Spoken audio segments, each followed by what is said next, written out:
वह खून कहो किस मतलब का जिसमें उबाल का नाम नहीं, वह खून कहो किस मतलब का आ सके देश के काम नहीं, वह खून कहो किस मतलब का जिसमें जीवन न रवानी है, जो परवश होकर बहता है वह खून नहीं है पानी है। उस दिन लोगों ने सही सही खून की कीमत पहचानी थी, जिस दिन सुभाष ने बर्मा में मांगी उनसे कुर्बानी थी। बोले स्वतंत्रता की खातिर बलिदान तुम्हें करना होगा, तुम बहुत जी चुके जग में लेकिन आगे तुम्हें मरना होगा। आज़ादी के चरणों में जो जयमाल चढ़ाई जाएगी वह सुनो तुम्हारे शीशों के फूलों से गूंथी जाएगी। आजादी का संग्राम कहीं पैसों पर खेला जाता है, यह शीश कटाने का सौदा नंगे सर झेला जाता है। अजानू बाहू ऊंची करके वे बोले रक्त तुम मुझे देना, बदले में भारत की आजादी तुम मुझसे लेना। हो गई सभा में उथल पुथल, सीने में दिल न समाते थे, स्वर इंकलाब के नारे कोसों तक छाए जाते थे। हम देंगे देंगे रक्त बस यही शब्द सुनाई देते थे, रण में जाने को युवक खड़े तैयार दिखाई देते थे। बोले सुभाष वह आगे आए जिसके तन में भारतीय खून बहता हो,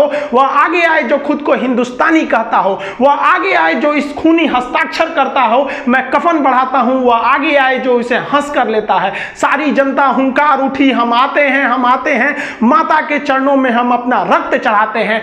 उस दिन देखा साहस से भरे युवक बढ़ते ही जाते थे, चाकू छुरी कटारों से वे अपना रक्त बहाते थे, फिर उस रक्त की स्याही में वे अपनी कलम डुबाते थे और आजादी के परवाने पर हस्ताक्षर करते जाते थे। उस दिन तारों ने देखा हिंदुस्तानी विश्वास नया, जब लिखा भारत के महावीरों ने खून से इतिहास नया।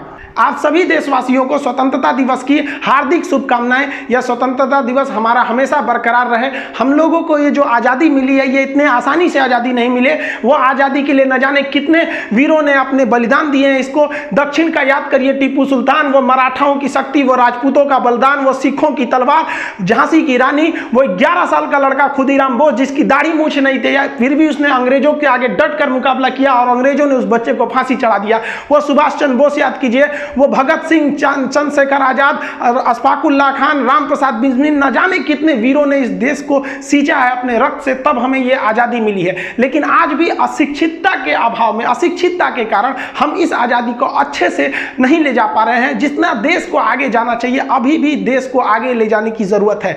अभी हमको लड़ना है अशिक्षितता से।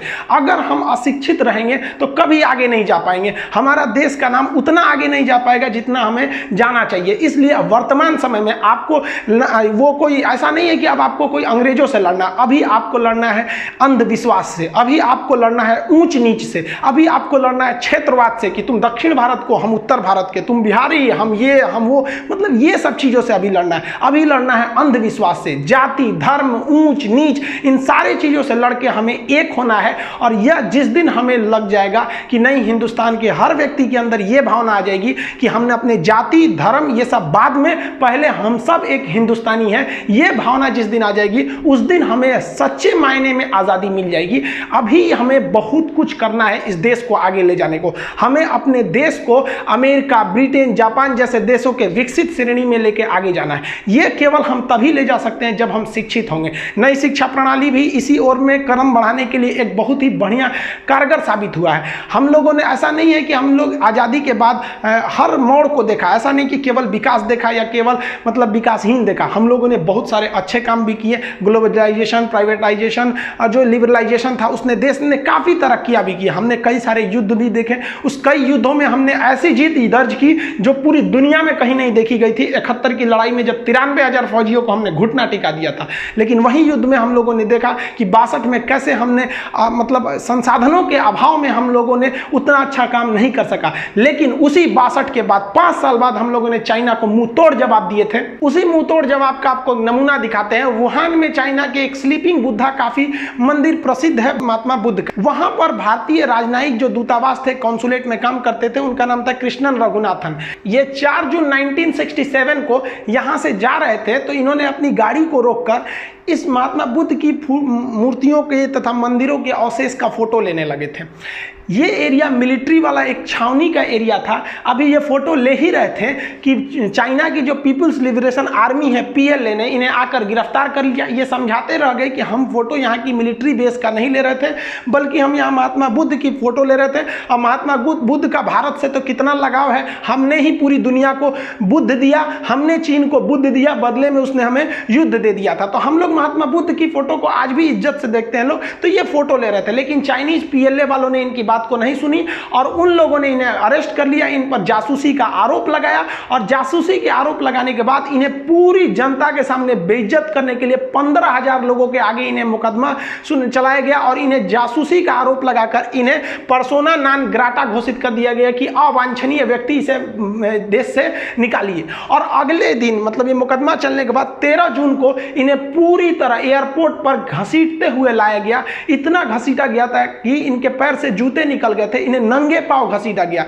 चाइना के जो रेड गार्ड्स थे इन्हें लात घूंसा मारा, इनके ऊपर थूका था। उसके बाद पूरे सरेआम फोटो खींचकर इन्हें भारत में भेजा गया। जब ये दिल्ली एयरपोर्ट पर उतरे थे तो एक बहुत बड़ी भीड़ इनके स्वागत के लिए भी खड़ी थी और साथ ही साथ इस विरोध को भी दर्शाने के लिए खड़ी थी कि हमें भी चाइनीज को उसी भाषा में जवाब देना पड़ेगा। भारत ने भी अगले दिन 14 जून को चीनी राजनयिकों को पकड़ लिया और उन पर भी जासूसी का सेम मुकदमा ठोक दिया और उन लोगों ने भी चिल्लाते रह गए कि हम जासूसी नहीं कर रहे हैं, नहीं कर रहे हैं। भारत ने भी उनकी एक बात नहीं सुनी और उन्हें 72 घंटे का अल्टीमेटम दे दिया। लेकिन भारतीयों के अंदर यह गुस्सा आग बबूला था। उस समय विपक्ष के दबाव में तथा भारतीयों में राष्ट्रवाद की भावना ने इस चीनी कॉन्सुलेट जो दिल्ली में थी उसे पूरी तरह से घेर लिया और वहां के खिड़कियों को पत्थर से तोड़ दिया, दरवाजे तोड़ दिए, गेट तोड़ दिया, आग लगा दिया गया चीनी झंडों में और वहां बहुत से चीनियों को पकड़ के कूच दिया गया थुथुर इनका। तो उनको राम मनोहर लोहिया हॉस्पिटल में एडमिट कराना पड़ा और इनको बता दिया गया कि हमारे जो चीन में बैठे हैं हमारे जो राजनयिक, उन पर अगर तुम कुछ भी करोगे तो यहां तुम्हारे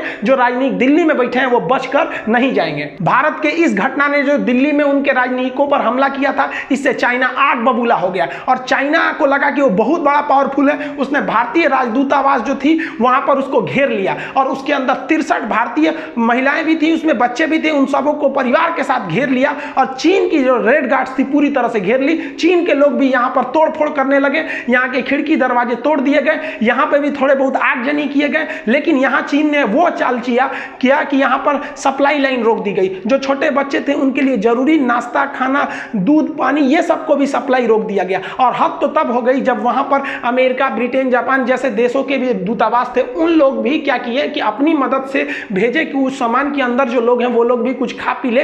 तो ये जो रेड गार्ड थे वो उनको भी ले जाने से मना कर दिया, नहीं अंदर कोई नहीं जाएगा ना कोई निकलेगा। और उस दूतावास में जो चीन के लोग काम करते थे, जो वहां पे वर्कर थे, उनको चीन वालों ने कहा कि तुम कोई अंदर काम करने नहीं जाएगा। पूरी तरह से इसका घेराबंदी कर लिया गया। चाइनीजों को लगता था कि इससे भारतीय डर जाएंगे। जैसे ही ये खबर भारतीय मीडिया में आई, उस समय भारतीय मीडिया ने इस खबर को बहुत ही तरजीह दी। भारतीयों का गुस्सा और भयानक चढ़ गया और भारत सरकार ने भी, उस समय जनसंघ पार्टी थी, उसने भी कहा कि अब हम नहीं छोड़ेंगे। भारत सरकार ने अपने सुरक्षा बलों को कह दिया कि दिल्ली में जो चीन का दूतावास है उसे भी घेर लीजिए, उसमें भी कहीं विदेश से खाना नहीं जा सकता है, वहां के लोग भी खाना पानी के लिए बाहर नहीं आ सकते हैं, पूरी तरह से सप्लाई बंद कर दी जाएगी।